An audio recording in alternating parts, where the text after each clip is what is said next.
One of the big projects that the Travelers Institute undertook about 3 years ago is small business. And we call our series across the country Small Business Big Opportunity. We think there's a lot of opportunities for small businesses to thrive. Unfortunately, many of them are struggling to survive.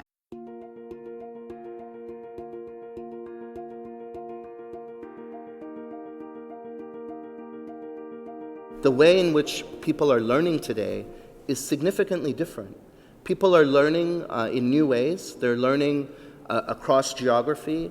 They're learning with new technologies, and they're learning at their own pace. These are dramatically different forms of education than many of us experienced. And what that means is that you all, as hirers and employers, have to recognize that eventually what's going to matter, and what's beginning to matter the most, is not where you went to school. It's not even what degree you have, but it's what you know. You all represent a significant community of influence and a significant actor in the system. You know, we think of policymakers, we think of faculty, we think of higher education institutions, we think of students. And you know who's missing from that? It's you all. That's who's missing. It's the workforce, it's the employers, it's the Fortune 2000, right? It's small businesses of America. The governor is creating this Results Washington, in which he's very metrics driven, and so he wanted metrics on how government was performing. And so I wanted to use that opportunity to try to figure out if we can find a metric for our regulatory burden. There are 3 reasons I like it. One is it's a systemic approach. As I mentioned, it's not just one item at a time.